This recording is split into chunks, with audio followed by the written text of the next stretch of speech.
It started with a suggestion that shook me to my core. My husband, a man I thought I knew so well, sat me down one evening and shared a fantasy he had been harboring. He wanted me to be with other men, specifically 2 black men, while he watched. At first, I laughed it off, thinking it was some twisted joke, but his serious tone left no doubt. I remember the way his words hung in the air, heavy and impossible to ignore. My mind raced, trying to make sense of it. Was this some kind of test? Was he trying to gauge my reaction? I felt blindsided. Up until that moment, our marriage had felt like a partnership built on trust and mutual respect. Sure, we had our ups and downs like any couple, but this was something I never saw coming.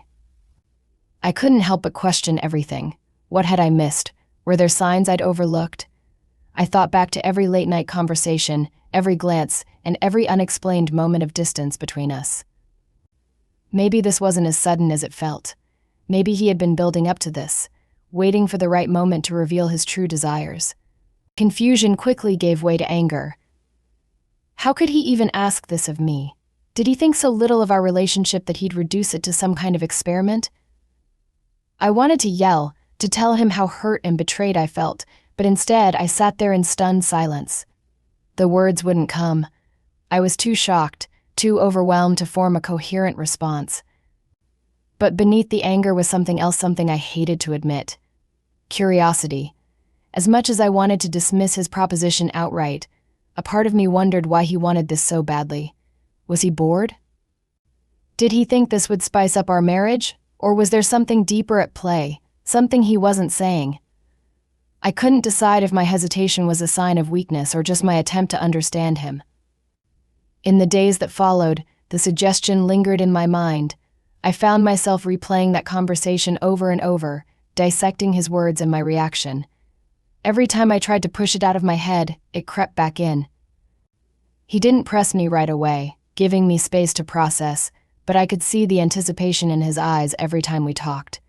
He was waiting for an answer, and I was dreading the moment I'd have to give one. As much as I loved him, this felt like a betrayal. Not just of me, but of the trust we had built over the years. The idea of going along with it terrified me, but so did the thought of what might happen if I refused. Days turned into weeks, and his proposition lingered in my mind like a shadow. He brought it up more often, insisting it would strengthen our bond.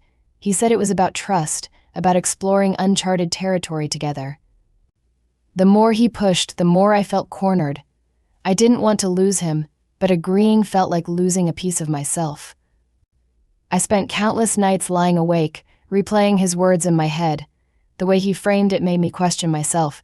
Was I being too rigid? Too unwilling to compromise? He made it sound so simple, as if stepping into this situation was just another way to show my love for him. But it wasn't simple for me. It felt like a test I didn't sign up for, one that had no right answer. The pressure was suffocating. Every time I thought about saying no, I imagined the look of disappointment on his face, the tension that might grow between us. He kept saying this was something he needed, something that could bring us closer, but I couldn't shake the feeling that it would do the opposite.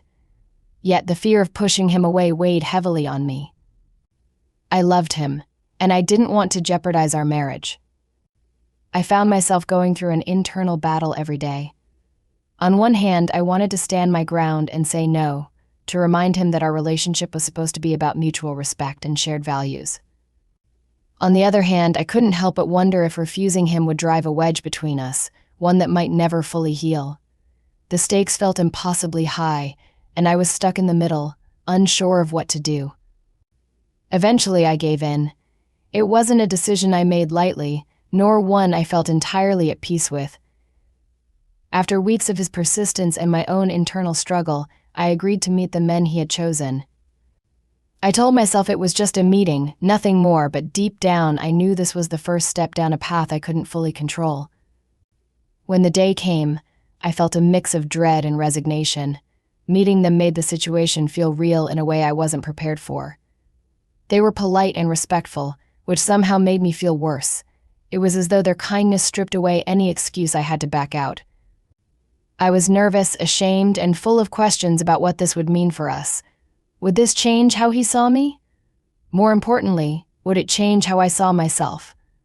I wasn't sure I wanted to know the answer. The night finally came. My heart raced as we prepared, my husband reassuring me with words that felt hollow. The men arrived, and I could barely meet their gaze. They were kind and respectful, but that did little to ease the storm inside me. Everything about that evening felt surreal. I went through the motions, my body moving on autopilot while my mind screamed for me to stop. My husband seemed calm, even excited, as though this was just another adventure for us. But for me, it felt like a line I should have never agreed to cross. Each moment leading up to what was about to happen felt heavy, like the weight of my decision was pressing down on my chest. I kept telling myself it was just one night, just one experience, and then things could go back to normal. But even in those moments of denial, I knew nothing would ever be the same. The intimacy, the vulnerability I had always shared with my husband, was about to be shared with strangers. It felt wrong on so many levels, but the wheels were already in motion, and I didn't know how to stop it. When the moment came, I felt completely detached from myself. It was as though I had left my body and was watching someone else take my place.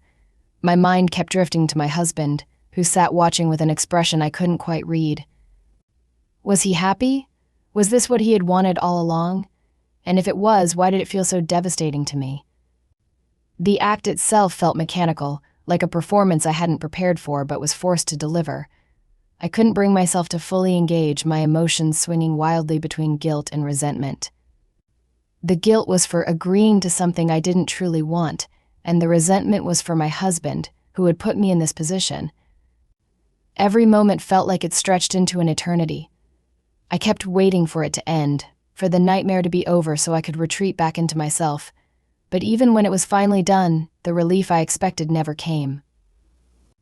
Instead, I was left with a hollow feeling, like something inside me had been stripped away. It wasn't just the act itself that haunted me, it was the realization that I had ignored my instincts and crossed a boundary I wasn't prepared to confront. The intimacy felt hollow, a mere shadow of what it should have been. And as I sat there afterward, trying to collect myself, I couldn't stop the flood of guilt and regret that followed every moment. When it was over, I thought I would feel relief. Instead, I felt hollow, like a part of me had been stripped away. My husband seemed elated, calling it a new chapter in our relationship, but for me it was the beginning of a rift I couldn't ignore. The aftermath was heavier than I had anticipated. Every glance my husband gave me seemed tinged with satisfaction, as though he believed we had just shared some transformative experience. But I didn't feel transformed, I felt broken. The things he said about trust, about bonding, about love echoed in my mind, but they felt like lies. How could this have brought us closer when I felt further away from him than I ever had before? I couldn't shake the memories of that night. They played in my mind on a loop, each detail etched into my consciousness. I replayed the way he had looked at me, the way he had smiled afterward, and the way he had acted as though this was a triumph for us. I wanted to scream at him, to tell him that nothing about it had felt like a victory to me. In the days that followed, I withdrew from him. I didn't know how to explain what I was feeling because I wasn't even sure I understood it myself. All I knew was that I couldn't look at him the same way anymore. The man who was supposed to protect and cherish me had become the person who pushed me into a situation I didn't want, and that realization was impossible to ignore. At night, when we lay in bed, I found myself staring at the ceiling, consumed by guilt and regret. I couldn't tell if I was angrier at him for suggesting it or at myself for agreeing to it. I hated the way I had allowed his desires to override my own boundaries. I hated the way I had been so afraid to lose him that I sacrificed a piece of myself in the process. My resentment grew stronger with each passing day. He seemed oblivious to it, still riding the high of what he saw as a shared experience. Every time he brought it up, I felt the distance between us widen. His excitement felt like a slap in the face, a reminder of how little he seemed to understand the damage that had been done. I couldn't ignore the questions that haunted me. Did he truly love me, or was I just a pawn in his fantasies? Was this marriage really a partnership, or was it a game where my feelings didn't matter? The answers felt too painful to confront, but I knew deep down that something had shifted. The trust we had once shared felt shattered, and I wasn't sure it could ever be pieced back together. It took time, but I eventually found the courage to confront him. I told him how betrayed I felt, how his actions had broken the trust we once shared. His response shocked me. He didn't see what he had done as wrong. To him, it was about exploration, but to me, it was about boundaries that should never have been crossed. I had rehearsed the conversation in my head 100 times, trying to find the right words to make him understand the depth of my hurt. But when I finally said them aloud, his reaction wasn't what I expected. He didn't apologize or even acknowledge the pain he had caused. Instead, he doubled down, explaining again why he thought it had been a good idea. His reasoning felt like a slap in the face. How could he justify something that had left me feeling so broken? The realization hit me like a tidal wave. We were no longer on the same page, and maybe we never had been. I had always seen our marriage as a partnership built on mutual respect and understanding, but now I couldn't help but feel like I had been mistaken. His refusal to take responsibility for my pain revealed a side of him I hadn't seen before, a side that valued his desires over my well-being. I began to reflect on the bigger picture of our relationship. Were there other moments where I had compromised too much, where I had ignored my own needs to keep the peace?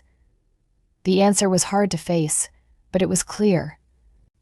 This wasn't the first time I had put his happiness above my own, but it was the first time the cost felt this high. Walking away wasn't an easy decision. Despite everything, I still loved him.